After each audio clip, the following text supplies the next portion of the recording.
Bref, je reviens sur ma question de la démocratie. Donc, par rapport à l'approche philosophique, vous voyez, en fait, les philosophes, ils s'en foutent parce qu'ils préfèrent penser à la politique. Le politique, c'est noble. La démocratie, c'est porteur d'une forme, vous voyez, de rabaissement, parce que sans y faire attention, il y a le démos dedans. Et le démos, vous savez, souvent, il sent mauvais, il boit de l'alcool, il fume. Rappelez-vous tout ce que vous avez entendu au moment des Gilets jaunes. C'était exactement les mêmes propos.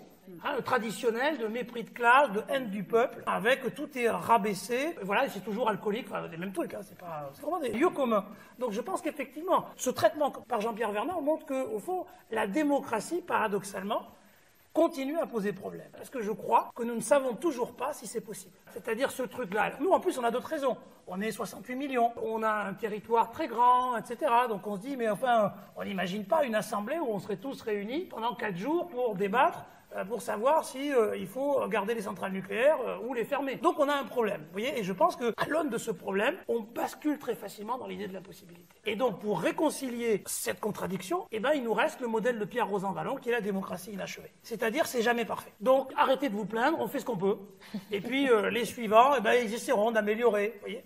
Donc la démocratie inachevée, je trouve que c'est tout à fait, c'est un résumé de notre conception partagée de la démocratie. C'est un bel idéal, mais dans la vraie vie, c'est pas possible. Donc vous avez eu, mais alors là, la vérification quasi chimique au moment de la pandémie, où vous avez vu le peu de démocratie qui restait encore dans notre pays s'effondrer sous vos yeux en 2 jours.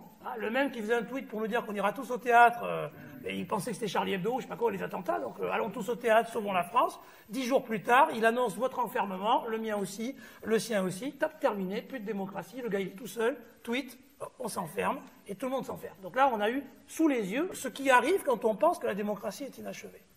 Quand elle est inachevée, eh ben, elle peut se terminer du jour au lendemain. Et je pense que c'est une expérience, c'est vraiment au sens fort du terme, qu'on devrait tous et toutes méditer très très longtemps sur comment une telle chose a été possible et comment nous avons pu avoir un tel niveau d'acceptation collective, un tel renoncement à tous nos principes, à tout ce qu'on se disait 3 jours avant, et on s'est retrouvés enfermés à attendre la fin de l'enfermement, sifflé par XY en disant « Attention, hein, si vous faites trop la bise à votre grand-mère, une fois qu'on sera réouvert, je vous réenferme ».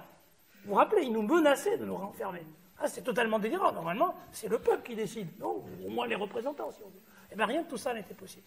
Donc, voilà, je pense que cette impossibilité de la démocratie, cette difficulté à la penser, au fond, les philosophes l'expriment sans doute de manière explicite et beaucoup mieux, mais je crois que c'est un problème commun pour nous. C'est-à-dire, avant de se définir ou de mettre en avant l'idéal démocratique, il me semble qu'il convient de le penser, raison pour laquelle les Grecs et d'autres, sans doute, les Athéniens au moins, ont une utilité, parce que si ça a été possible pour eux, alors voilà, ça ouvre la question de la possibilité pour nous.